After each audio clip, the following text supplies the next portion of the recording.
Warning: the following episode discusses the year 2000 horror film Scream 3 and contains discussions of violence, including discussion of the Columbine school shooting. A complete list of content warnings can be found in the episode description. Please, proceed with caution.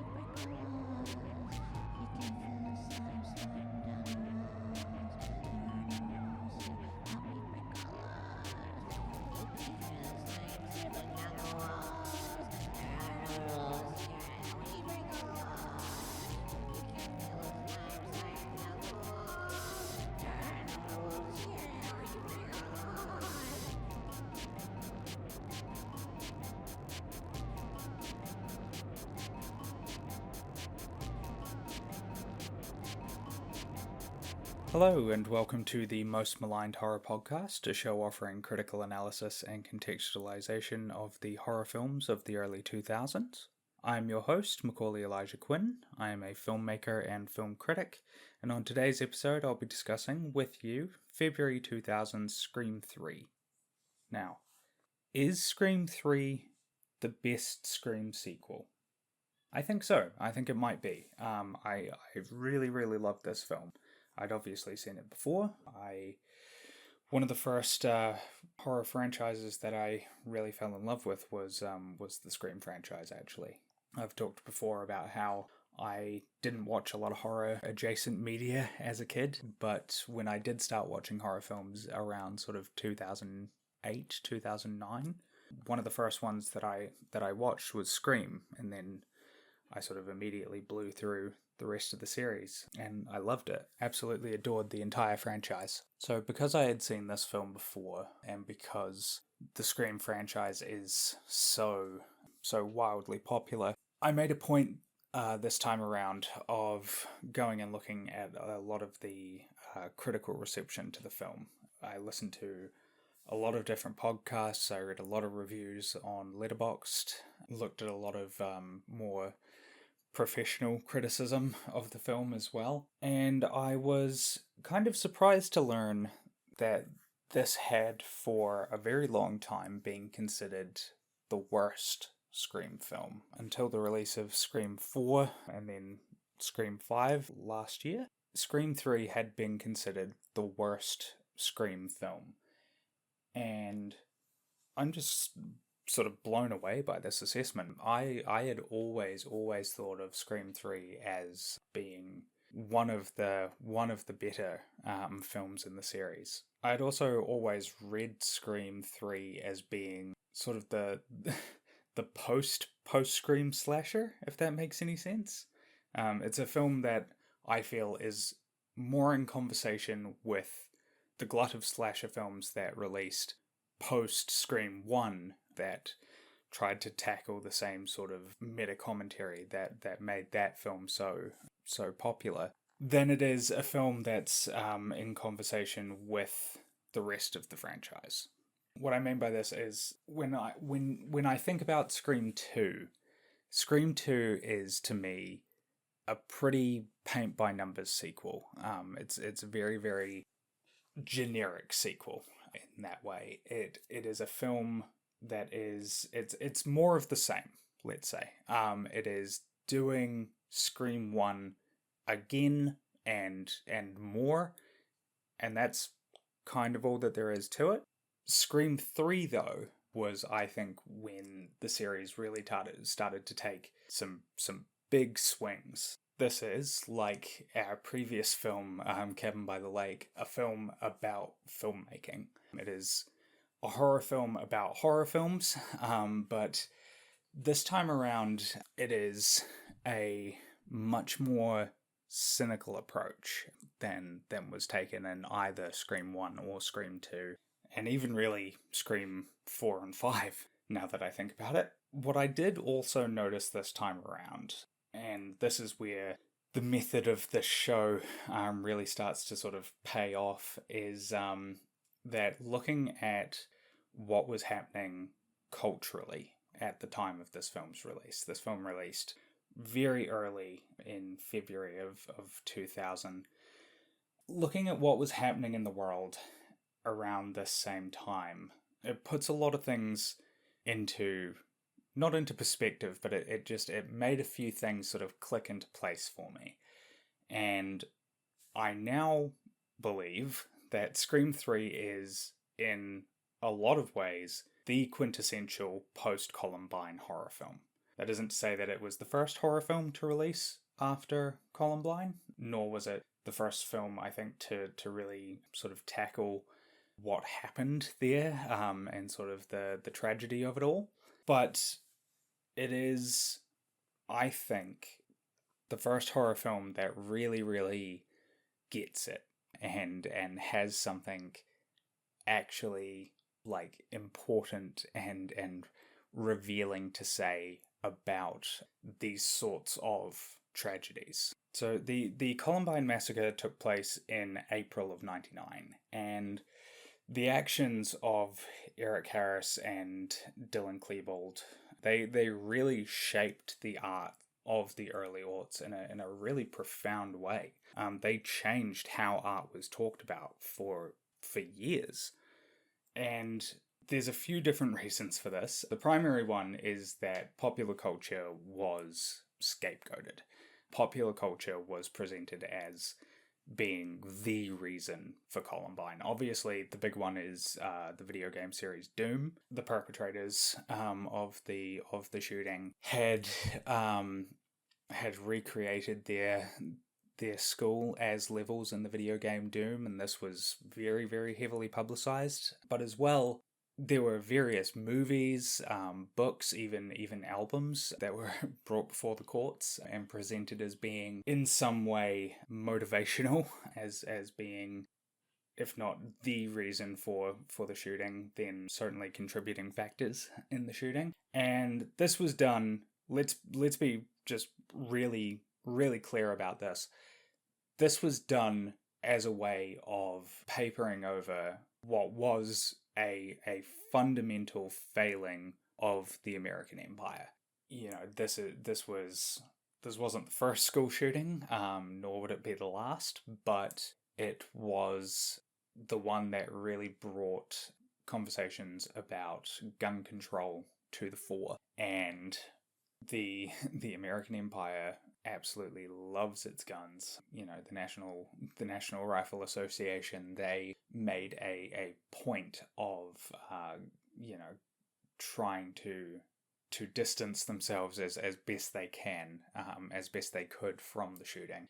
And the way that they found to do that was to say, well, I mean, you know, you've got to look at all the violence that these children were taking in, just generally in their everyday lives. You know, in their video games, in their music, in the lyrics of these songs. You know, people are talking about enacting violence, and so obviously they were out there doing the same thing. And then there's of course all the stories about how the boys were you know, very heavily bullied, how they were, you know, loners and outcasts, and so, you know, that was a contributing factor. And, you know, there are so many stories that we tell ourselves about Columbine that are just false, but they have been repeated enough times that they have become sort of true. And I think that is something to think about when approaching Scream 3. There is an amazing video on YouTube called Why Do We Get Columbine So Wrong on the channel Ask a Mortician that dives into this a little bit more thoroughly than I could, and I don't want to just spend a bunch of time repeating her talking points here, so instead I'll just put a link to that video in the episode description, along with Jacob Geller's video on Spaces That Are Designed for Violence. Games, Schools, and Worlds Designed for Violence is the name of that video. Just two absolutely amazing pieces of criticism of the response to the Columbine shooting and to school shootings, sort of more generally. A lot of critics, when they talk about the impact that Columbine had on Scream 3, they talk about it in terms of what the film is lacking. They talk about the ways that the violence in the film was cut down, the ways that characters are stabbed in the back, how there was a lot more oversight from producers, from executives about sort of what took place in the film and how these things were depicted. But what I think a lot of this sort of criticism overlooks are the many ways that Columbine shaped the film positively. Scream 3 was, in a lot of ways, predictive of the shape of modern horror. What's often referred to as trauma horror. Sometimes earnestly, sometimes dismissively, that title is used, but I think that it is a fair way to sort of encapsulate the state of horror films in the late 2010s and early 2020s. Films like the 2018 Halloween or last year's Texas Chainsaw Massacre film, even films like Hereditary and Midsummer, of course. These are films that are about trauma. At their core, they are films that are about the ways that violent acts ripple out and, distort whole lives. And that is also how I would describe Scream 3. Scream 3 is a film about trauma. It is about the response to trauma in the media, in popular culture, in just sort of the general populace, but also specifically in the victims. Sidney Prescott, the lead character of the first 4 Scream films, has been traumatized by the events of the two previous films, which she has survived. And she has seen these tragedies be turned into a spectacle, into works of art for mass consumption. Books and films and documentary series and all sorts of things. And her response has been to completely shut herself off from the world, to become a recluse living in the woods, who she now works as a trauma counselor, specifically helping women who have faced violence in some way, sexual or otherwise. And if you are somebody who watches a lot of horror films and keeps up with sort of all the new releases and things like that, you might recognize that this is basically how Laurie Strode, Jamie Lee Curtis's character, is positioned in the latest Halloween films. There is a great review of the David Gordon Green Ween, which I of course can't find now that I am sort of Googling it, but it points out that film's premise really falls apart in a post-Columbine, post-Sandy Hook world. A world where mass killings are happening, on a daily basis, because the first Halloween, the original Halloween from 1978, that was... that had a pretty low kill count compared to a lot of sort of modern horror films. I think 3 people die in that film total. Is that right? Either way, Laurie Strode in the latest Halloween films, she is shown to have been absolutely rattled by these killings, which isn't a bad place to sort of take the character. I'm not dismissing that as a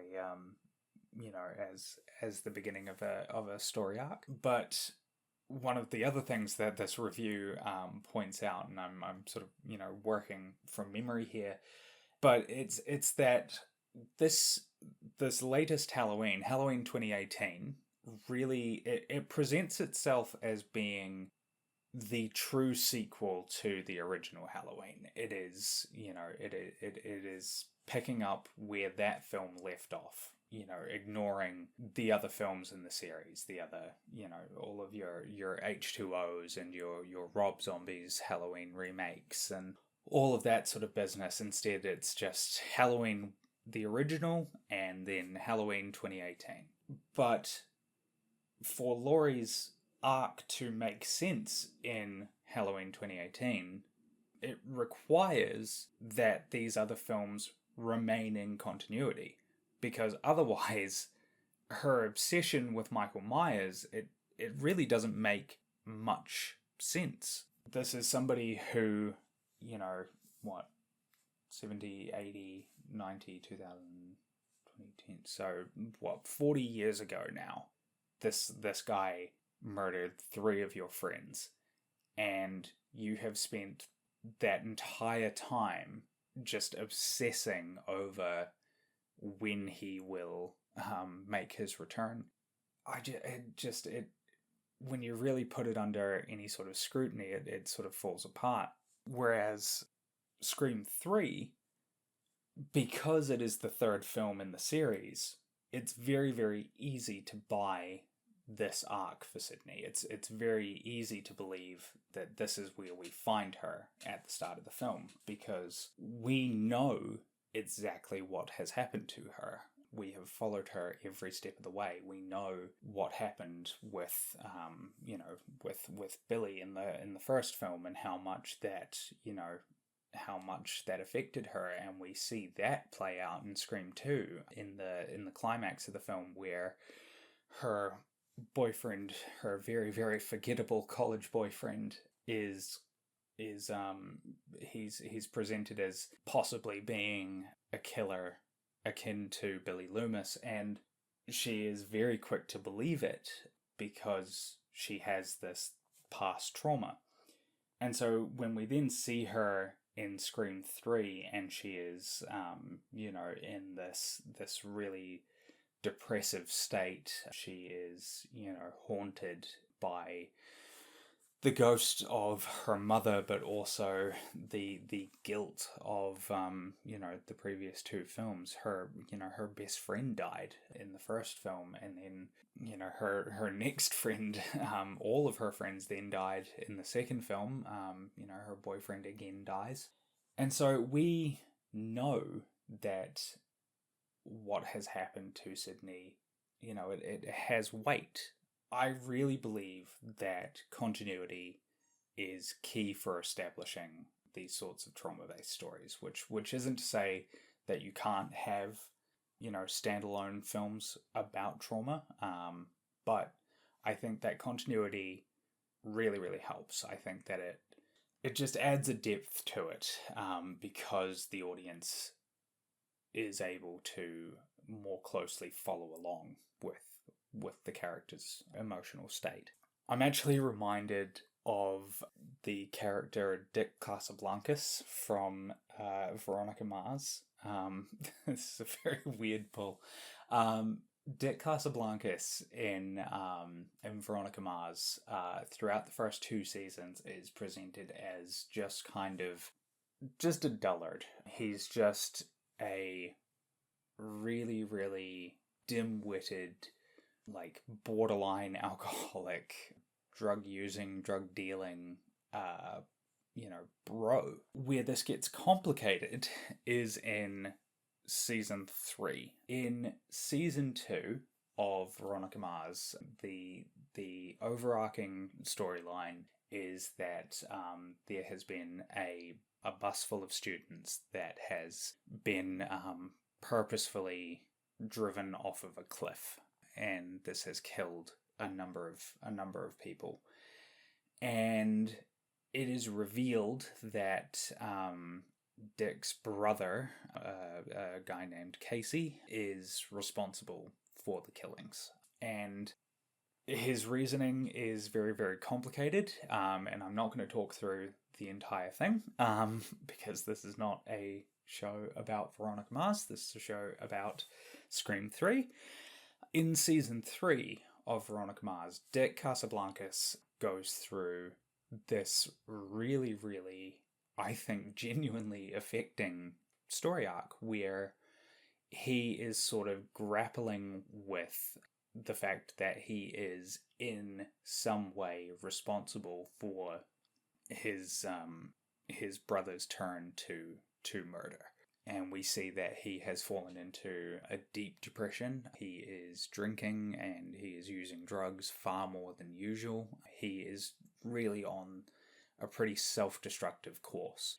And the only reason that this works is because we have 2 seasons of background. We have known this character for, 30, 40 episodes at this point, and so we know that we recognize this change in the character. We really, really feel it when it happens.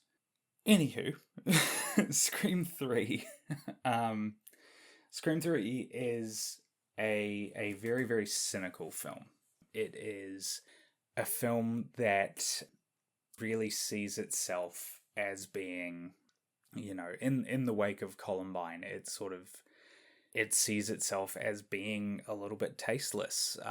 It is trying to sort of find its footing in a world where these national tragedies are going to become more and more frequent. They're going to get, a lot more coverage in the media.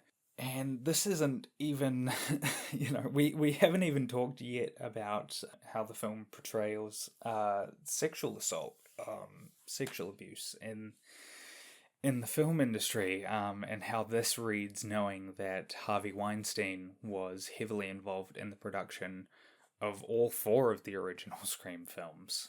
In the wake of Me Too, there was a lot of people returning to this film. There was a big critical re-examination that was happening as people sort of tried to grapple with Harvey Weinstein's, many, decades-long abuses. And there has been a lot of hay made about this.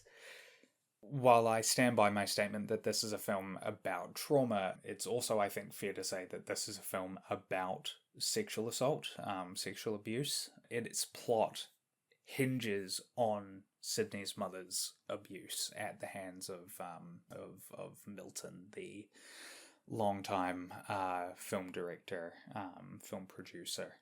I don't want to say that this is a great depiction of or discussion of sexual violence. There's a little bit too much of the 50 Shades of Grey. Sexual promiscuity is a trauma response for my liking. There's a little bit too. The film is a bit too willing, I think, to demonize Sydney's mother, to demonize Mrs. Prescott for her sexual promiscuity, her infidelity. But it's certainly something to think about, and it's this depth. It's the fact that there really is just so much to dig into in this film that puts this so highly in my rankings of the Scream films. To say that Scream 2 is better than this, I just cannot get it. Like, it's just, I don't know how you could possibly say that. Scream 2 is so, it's by the books. I've said it already.